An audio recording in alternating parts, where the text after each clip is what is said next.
2021년 6월 6일 스왈로스 지금 날아갑니다. 네, 안녕하세요. 스왈로스 48번째 시간 진행자 박다원입니다. 안녕하세요. 네, 안녕하세요. 안녕하세요. 패널 한채웅입니다.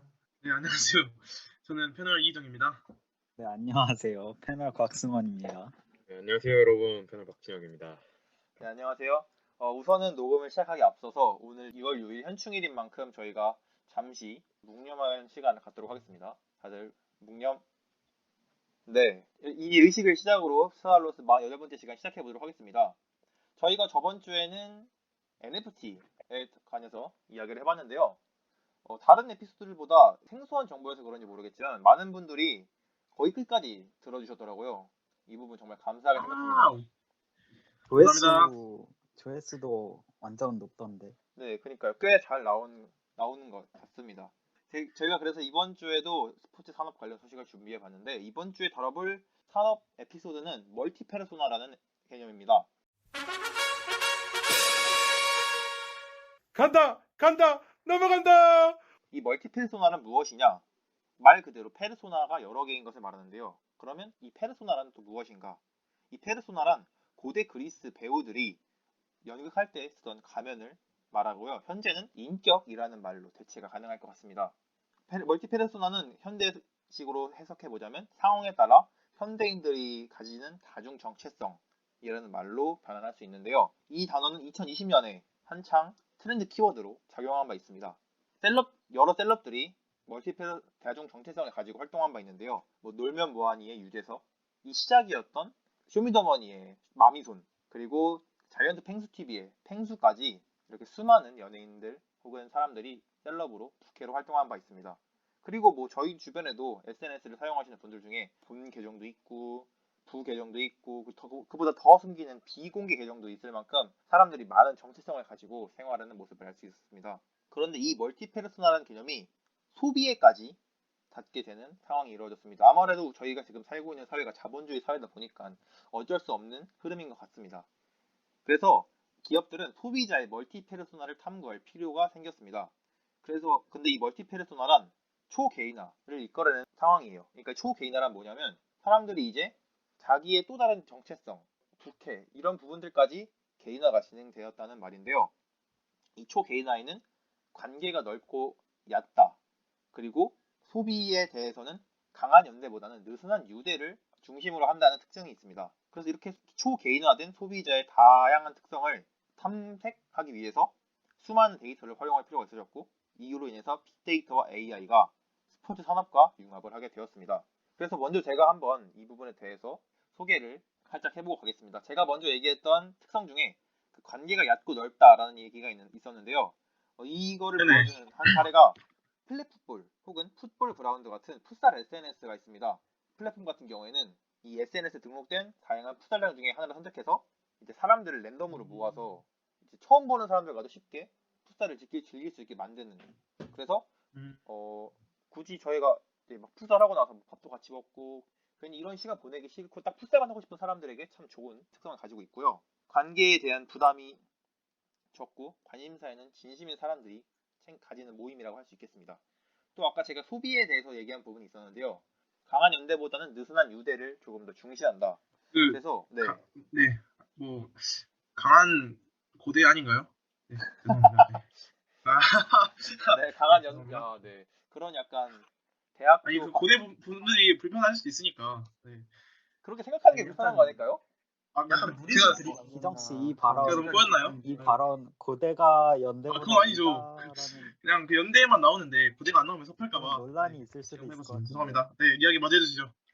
네, 저희가 얘기한 연대는 대학교와 상관없는 부분인 점 생각해 주시길 바라겠습니다. 네, 그래서 이제 과거에는 사람들이 그 컨텐츠를 직접 구매해서 사용했다면 최근 들어서는 구독하는 경우가 참 많아졌어요. 예전에 보면은 네이버에서 음악을 사서 듣거나 이런 경우가 많았는데 이제는 대부분의 음악 스트리밍 서비스를 제공하는 곳이 참 많아졌고요. 왓챠, 디즈니, 넷플릭스 같은 곳에서도 이제 스트리밍 서비스를 제공해서 사람들이 이렇게 제품 하나하나를 컨텐츠 하나하나를 구매해서 이거를 소유하고 하는 형태로 즐기게 하는 것보다 그냥 구독이라는 조금 더 뭐라고 할까요? 가벼운 개념으로 여러 가지 컨텐츠를 즐길 수 있게 하는 상황이 되었는데요.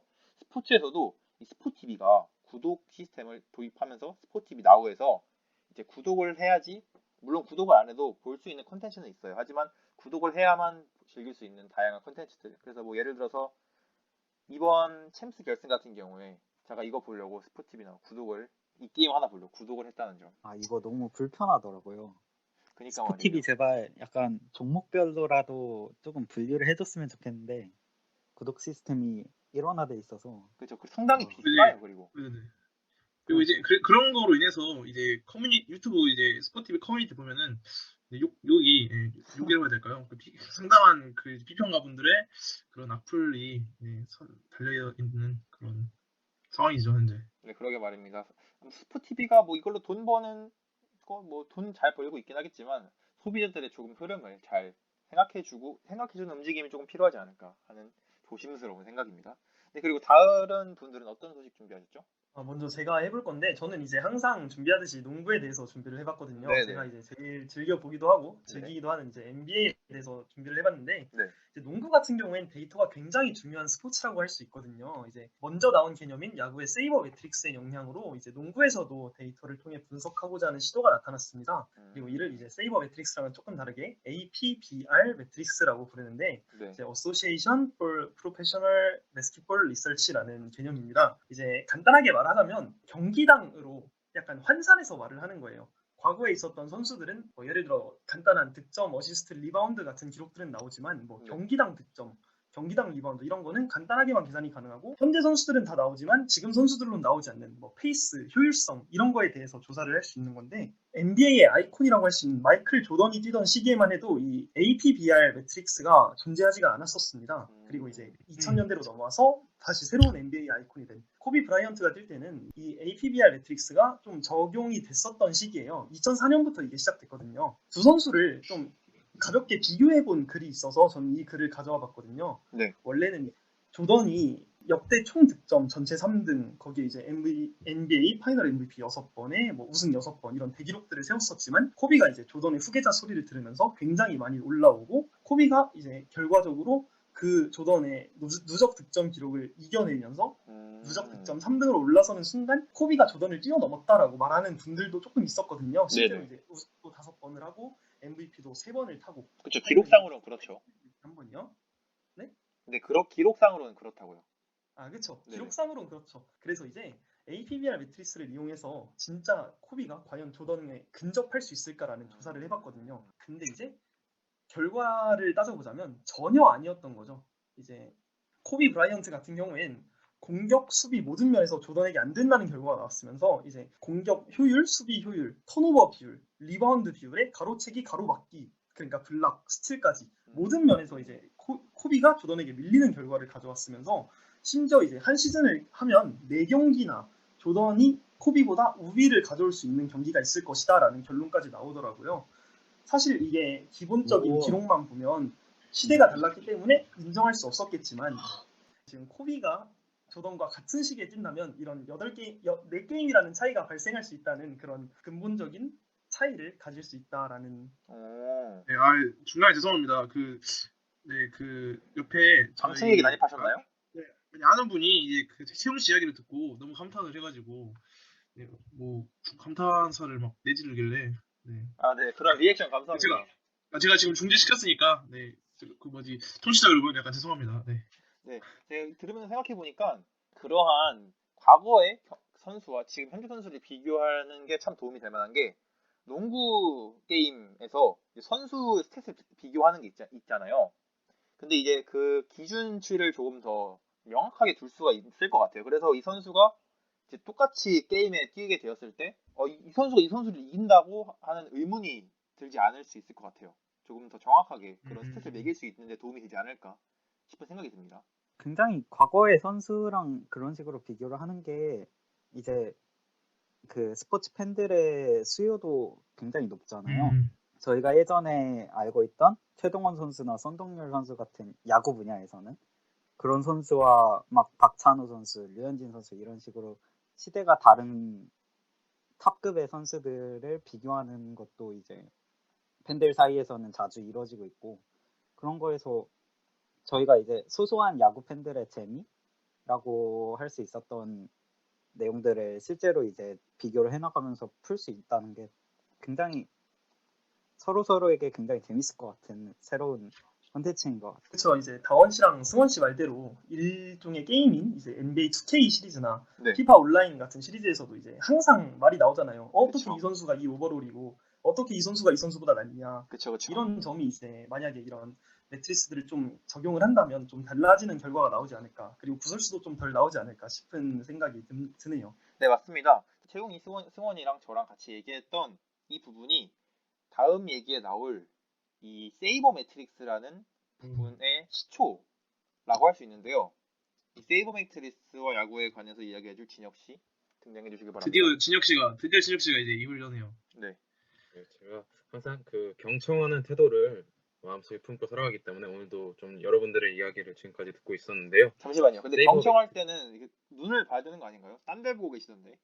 저는 인중 쪽에 초점을 맞추는 게 예의라고 배웠습니다. 네, 감사합니다. 네.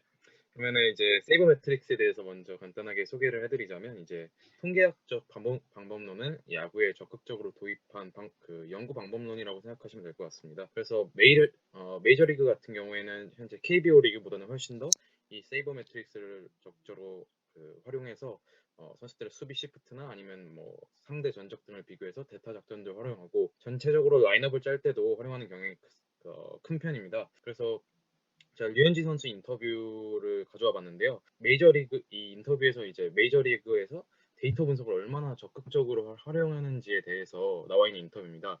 그래서 류현진 선수의 인터뷰를 빌리자면은 이제 네. 단순히 A 선수 분석 때 단순히 A라는 타자가 B 투수 상대로 몇 타수 몇 안타인지 같은 기록은 이제 데이터 축에도 안 된다고 해요. 그래서 투수의 구속과 회전수, 회전축 그리고 그 상하 무브먼트 그리고 릴리스 포인트를 전부 데이터화해서 계산해 놓고 그리고 타자의 스윙 궤적까지 측정해서 계산한다고 해요. 그래서 저희가 상대적으로 뭐 상대 전적 이런 거는 정말 사소한 데이터고 정말 디테일한 부분까지 메이저리그 같은 경우에는 현재 사용하고 있는 편이라고 합니다. 그래서 제가 오늘은 야구 중계 방송을 자주 보시면 눈에 띄는데 정확히 무슨 뜻인지는 모르실 수 있는 데이터를 두 가지 가져왔는데요. 먼저 WRC 플러스라는 데이터입니다. 그래서 이 데이터가 의미하는 거는 조정 득점 창출력이라는 데이터인데요. 말 그대로 타자의 득점 생산력을 나타내는 데이터입니다. 이 데이터는 현재 존재하는 타격 스탯 중에 가장 정확한 스탯이라고 불립니다. 왜냐하면 그 파크 팩터라고 하는 경기장에 따라 달라지는 타율 같은 것도 조정된 스탯으로 파크 팩터가 반영되었기에 정말 이 타자의 스탯을 정확하게 나타내 줄 수 있는 스탯이라고 합니다. 그래서 이 WRC 플러스의 특징은 대체 선수 대비 승리 기여도라고 알려져 있는 WAR에 비해 선수의 스탯이 상회할 수가 있습니다. 예를 들어 WAR이 높은데 이 WRC 플러스가 낮을 수도 있거든요. 그 이유는 이제 WAR 같은 경우에 공수주를 다 보기 때문인데 WRC 플러스 같은 경우에는 온리 타격만 보기 때문에 타격 스탯 중 가장 정확한 자료라고 할 수 있습니다. 그래서 리그 평균이 100 정도를 나타내고요. 160이면은 그 메이저리그 같은 경우에 엑셀런트 플레이어라고 흔히 칭합니다. 그래서 제가 지금 그 스태티즈라는 세이버 매트릭스 사이트에 들어왔는데요. 올 시즌 이 WRC 플러스 기록을 보면은 이제 1위가 양의지, 2위가 강백호, 3위가 이정우 선수입니다. 그래서 이 선수들 뭐 이름만 들어도 잘 치는 선수들 아닙니까? 그래서 이 기록지가 정말 말 그대로 정확한 지표라고 생각합니다. 그리고 이제 두 번째 지표는 BABIP라는 지표인데요. 이 지표는 인플레이 타구에 대한 타율입니다. 그래서 인플레이 그러니까 페어존 안으로 들어온 인플레이 타구가 어떤 결과를 만들어내는지에 대한 수치인데요. 이 수치는 이제 네. 투수와 타자 모두에게 관련될 수 있습니다. 그런데 투수 쪽에 대해서는 비판적인 게 타구가 운이 좋아서 텍사스성 안타가 될 수도 있고 라인 드라이브성인데 수비가 좀 떨어지는 선수에서 못 잡을 수도 있기 때문에 투수에 대해서는 조금 신뢰도를 떨어뜨리고 타자에 관련돼서 조금 집중해서 봐야 된다는 의견이 많은데요. 그래서 이 인플레이 타구에 대한 타율에 대해서는 주요적으로 이제 영향을 끼치는 요소로는 라인 드라이브 타구와 그리고 타자의 주력 그리고 운이 조금 첨가가 된다고 합니다. 왜냐하면 라인 드라이브 타구 같은 경우에 타구 속도가 빠를수록 안타가 될 확률이 높고요. 그리고 빗맞은 타구를 해도 주력이 빠른 선수가 플레이에서 내안타로 살 확률이 더 높기 때문에 주력도 포함됩니다. 그리고 특히 운 같은 경우에 빗 맞은 안타로 안타를 내주는 경우가 굉장히 많지 않습니까? 네네. 때문에 라인 드라이브, 주력, 운 이렇게 세 가지 요소가 BABIP를 결정하는 중요 요소 중 하나입니다. 그래서 이 스태티즈에서 BABIP도 제가 한번 분석을 해봤는데요. 지금 순위를 보시면 강백호, 이정우, 노진혁, 강민호, 박건우, 최원준, 배정대, 하주석, 정은홍, 최은성입니다. 네네. 그런데 대체적으로 알려진 것처럼 강백호, 이정우는 잘 치는 선수들인데 보시면 노진혁 그리고 뭐 박건우, 기아의 최원준 그리고 KT의 배정대 선수까지 조금 발 빠른 선수들도 포진되어 있는 모습을 볼 수 있는데요. 그래서 주력이 다시 한 번 더 중요한 요소라는 것을 확인할 수 있습니다. 제가 준비한 자료는 여기까지인데요. 야구 보실 때 이러한 세부 스탯들까지 어떤 의미를 갖고 있는지 보고 알고 야구를 보시면 좀 더 재밌는 경기 관람을 누릴 수 있지 않을까 이렇게 생각합니다. 오늘 그 진혁 씨가 지금까지 서로 참여하신 이래로 가장 이제 말을 길게 하신 것 같은데 참 놀랍네요. 네. 중간에 그렇다고요? 네. 스케치북을 본 것 같은데 저만 잘못 본 건가요? 이제 그 기자님들이 보통 리포팅 할 때 보면 항상 수첩 들고 하지 않습니까? 이제 그런 거라고 보시면 될 것 같아요. 네. 참 어려운 개념을 잘 설명해 주셨는데요. WRC 플러스와 또 하나 뭐였죠? B랑 BABIP입니다. BABIP. 네. 네, 두 개념을 통해서 조금 더 선수의 스탯에 다가갈 수 있게 만들어준 현실적인 지표라고 봐야겠죠. 네, 그쵸, 기존에 나타내고 있는 지표들보다.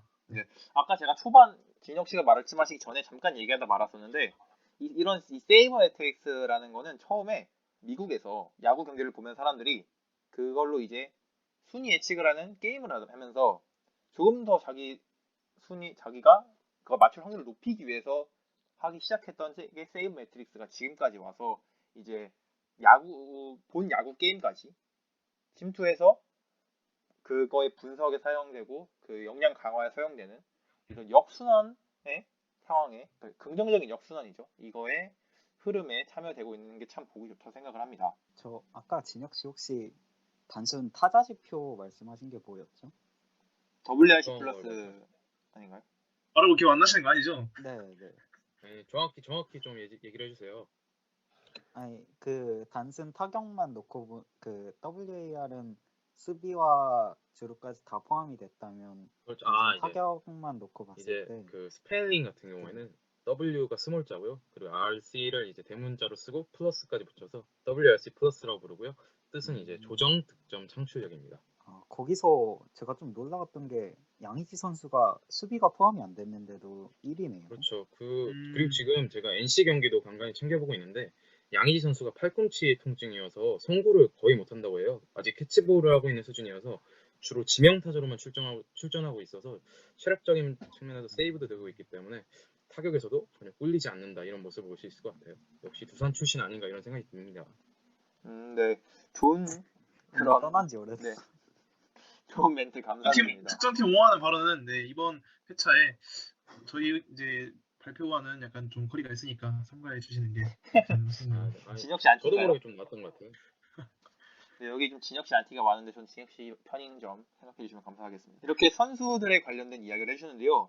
이 선수들의 능력치를 표현한 데이터도 참 중요하지만 이 선수들 자체의 케어도 참 중요한 부분이지 않을 수 없는데요. 이 선수들의 케어와 저희가 앞서 얘기했던 멀티페르소나와 연결된 부분을 설명해 줄 승원이. 네, 이제 제가 선수들이 복지를 받는 거에 있어서 조금 더 좋은 환경에서 선수들이 선수 생활을 할 수 있었다면 굉장히 좋을 것 같아서 또 이번에 멀티페르소나라는 주제를 들고 오셨을 때 선수들 케어에 활용을 할 수 있다면 정말 좋을 것 같다고 생각을 했어요. 네. 그래서 이것을 선수들에게 어떻게 활용을 할 수 있을지를 알아봤는데 우선 연예인들이 부캐를 만들어 나가는 것처럼 스포츠 선수도 어떻게 보면 연예인에 속한다고 봐야 하잖아요. 네, 뭐 공인이죠. 그렇죠. 네네. 약간 다른 느낌은 있지만 연예인이라고 봐야 되기 때문에 똑같이 이제 부캐를 만들어서 대중과 팬들에게 더욱더 친밀하게 다가갈 수 있는 첫 번째로 마케팅 수단으로도 일단 활용을 할 수 있을 것 같아요. 거기서 이제 노리는 거는 아무래도 연예인들이 멀티페르소나를 활용을 하는 이유 자체도 팬들과 이제 공통사를 만들고 공감을 더 쌓아나가는 그런 목적이 가장 강할 거라고 생각을 합니다. 네. 뭐 약간 그래서 다른 범위를 노리는 거죠. 자기가 원래 참여했던 네. 캐릭터가 아니라. 여러 분야에서 또 다른 매력을 보여준다면 그쵸. 또 이제 빠져들 수 있으니까. 네네. 네, 그래서 조금 더 구체적으로 말을 해봤을 때는 최근에 스포츠의 인기가 조금 떨어지고 있는 것도 스포츠 선수들과 팬들 간의 거리감이 점점 늘어나고 있다고 생각을 해요.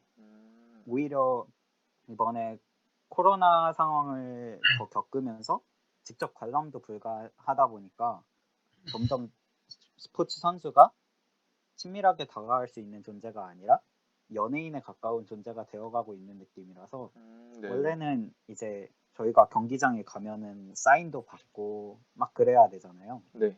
근데 야구의 경우만 그런 게 가능하다고 봐야 되고 이제 다른 스포츠 뭐 축구나 e스포츠, 배구 이런 류의 게임 이런 류의 스포츠들은 솔직히 굉장히 점점 선수들과 멀어지고 있다고 봅니다. 그래서 멀티페르소나라는 새로운 방식의 문화를 통해서 스포츠 선수로서 뿐만 아니라 이제 다른 것을 할 때 스포츠 선수의 모습을 보여주면서 팬들과 거리감을 좁히는 마케팅 방안을 생각을 해봤어요. 그래서 사례로는 뭉쳐야 산다요? 네, 뭉쳐야 산다요? 네, 뭉쳐야 산다와 뭉쳐야 쏜다를 아 진짜 이건 합쳐서 말씀해 주신 것 같습니다. 이거는 편집 없이 가야 될 것 같습니다. 뭉쳐야 싼다 아니고 뭉쳐서 싼다. 뭐. 뭉쳐서 산다는 뭐예요? 네, 아, 다시 해주세요. 네, 다시 해주세요, 승원 씨. 할 수 있습니다.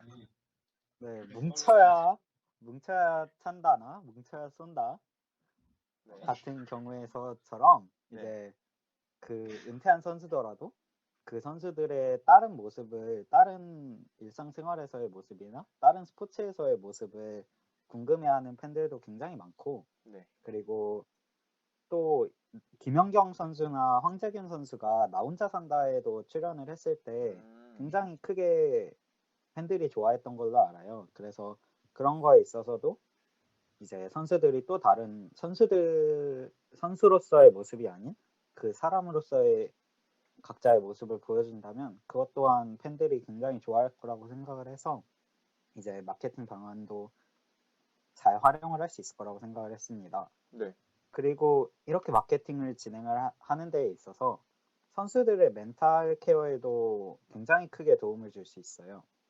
이제 선수들에게는 그 스포츠를 연습하고 계속해서 꾸준히 반복 연습을 하는 것이 어떻게 보면 자신의 일인데 그 일을 하는 것이 아닌 자신의 다른 취미 생활이나 아니면 팬들과의 소통을 통해서 잠시라도 휴식을 취하고 다시 자신의 훈련에 복귀를 한다면 그 모습에서도 굉장히 선수들의 마인드적으로도 긍정적으로 바뀔 수도 있고 이것이 퍼포먼스와 연결돼서 극대화되는 경우도 실제로 찾아볼 수 있었어요. 이제 제가 e스포츠를 좋아하다 보니까 네네. e스포츠에서 서양의 G2 혹은 그 북미의 C9 이런 경우에서는 G2 선수들이 실제로 작년에 MSI 재작년이죠? 죄송합니다.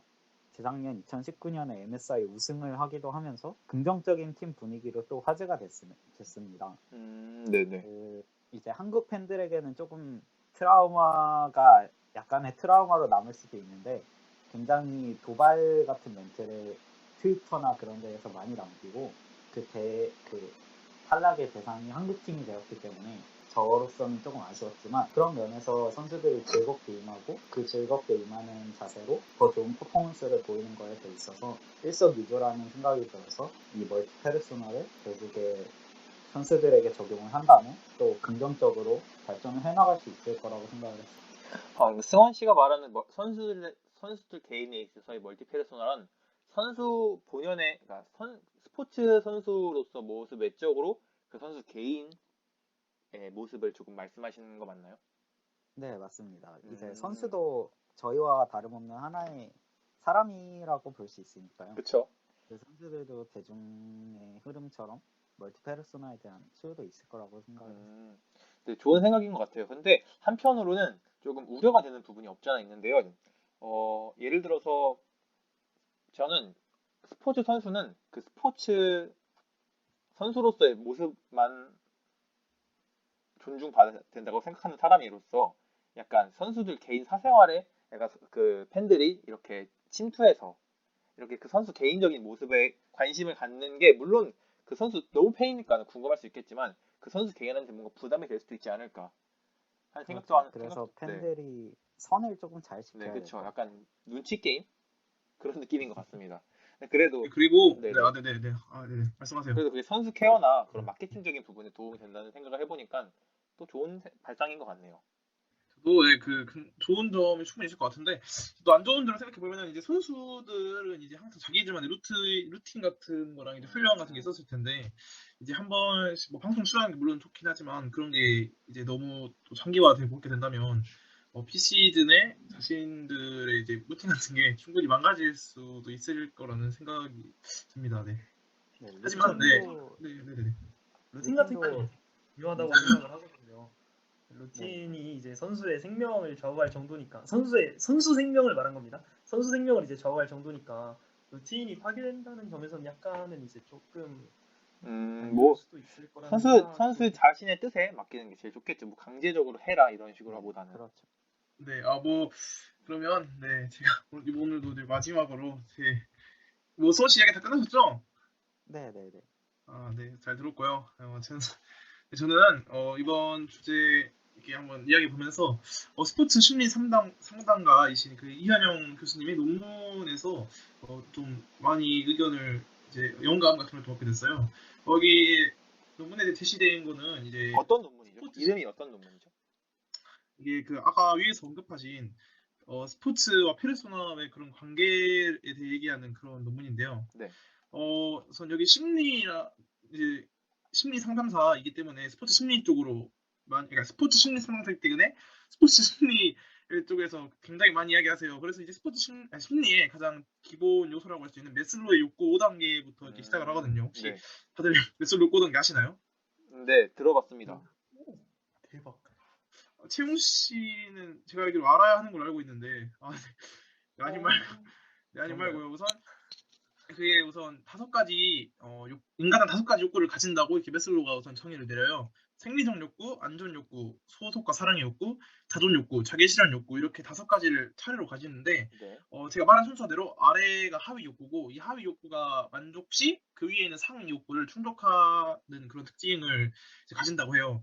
제가 이런 이제 쓸데없을 것 같은 이야기를 왜 했냐? 바로 이제 스포츠가 다른 의미로 이렇게 자기 실현을 할 수 있는 그런 자기 실현의 욕구를 만족시킬 수 있는 그런 장으로 여겨지고 있기 때문이에요. 그 최상위의 욕구를 말씀하시는 거죠?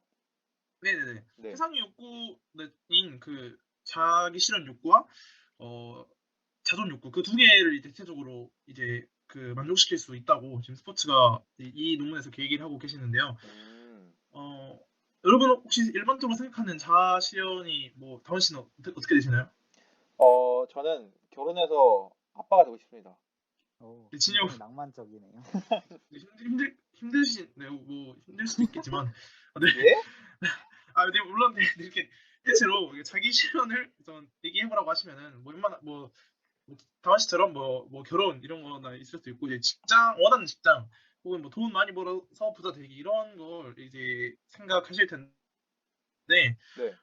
기본적으로 이 논문에서는 경쟁 스포츠를 통해서 성취감을 그러니까 저희가 평소에는 이런 큰 범위에서 이렇게 자기 실현을 생각하기 때문에 뭐 빠른 시일 내에 이루기 어렵고 항상 이제 생각하다 보면 머리가 아프겠지만 스포츠를 통해서 기본적인 성취감인 하위 욕구인 자존 욕구를 만족시키면서 위에 그 다른 이제 저희가 말했던 아까 직업과 뭐 결혼과 같은 그런 자아의 자기 실현의 장까지 영향을 끼치게 되는 겁니다. 네, 그렇게 돼서 이제 스포츠가 다른 뭐 자기 실현의 장이나 자존 욕구를 만족시킬 수 있는 그런 장으로 이제 성장해 나가고 있다는 그런 내용을 이제 이 교수님께서 설명하고 계십니다. 또한 이 스포츠의 특징이 이제 개인과 팀, 노력과 성취, 성공과 실패, 승리와 패배, 즐거움과 스트레스, 노력과 운 이렇게 모든 것이 총체적으로 합쳐져 있는 스포츠의 특징은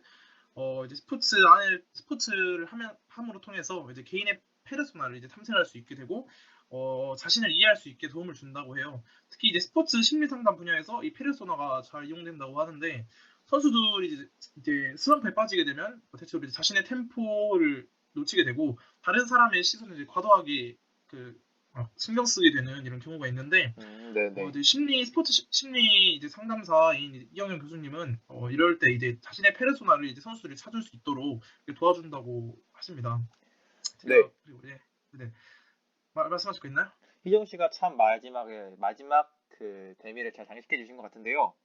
네네. 이렇게 저희가 페르소나의 다양성에 대해서 한번 얘기를 해봤잖아요. 사람마다 다양한 네네. 페르소나를 가지고 있다고. 그런데 네네. 이런 다중 페르소나를 가지는 사람들이 자아 정체성을 확립하기가 쉽지 않다고 합니다. 그래서 많은 청년들이 혼란해하고 있기도 하고요. 그래서 그러한 심리적인 요소가 이런 다중 정체성을 가진 현대인들이 자신만의 아이덴티티, 개성이라고 할 수 있겠죠. 그거를 확립하는데 참 도움이 되지 않을까 하는 생각입니다. 좋은 주제 감사합니다.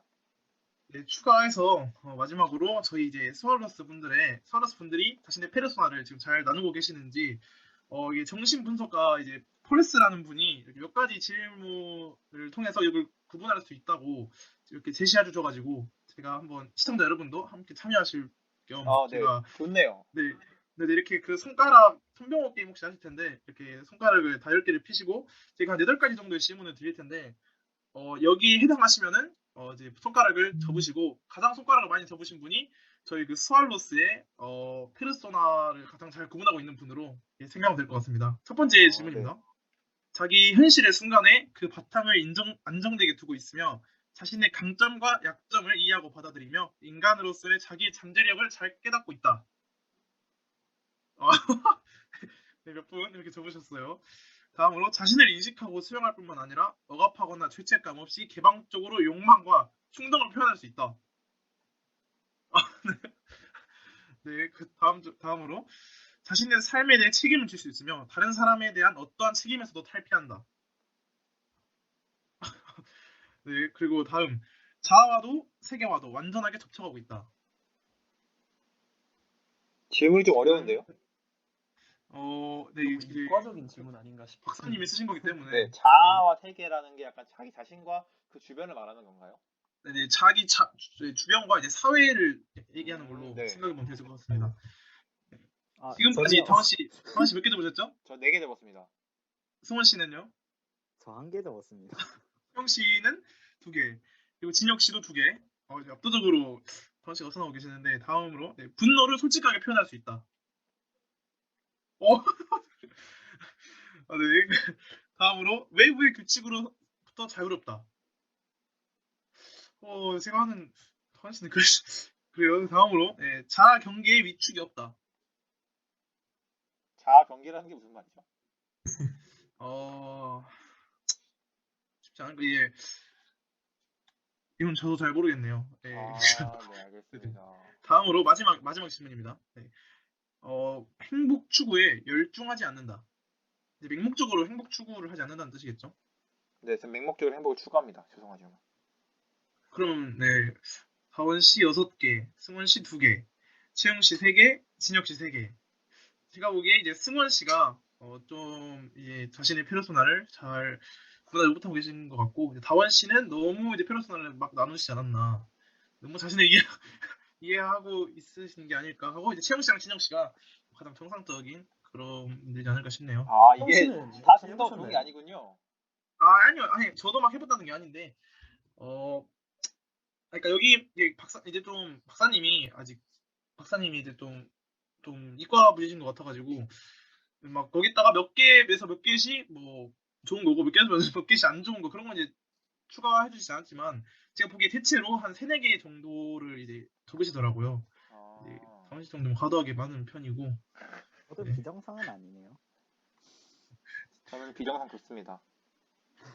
네, 청취자 여러분들은 몇 개씩 적으셨는지 이게 희정이가 얘기한 이 기준이 절대적인 건 아니에요. 그냥 또 많이 그렇죠, 네. 적어도 좋을 수도 있고 적게 적어도 좋을 수도 있고 그거는 개인의 편차이기 때문에 뭐 어떤 분이 좋은 사람이다 나쁜 사람이다라고 규정할 수는 없는 것 같습니다. 그래도 이렇게 하는 거 약간 MBTI 검사하는 거 좀 재밌네요.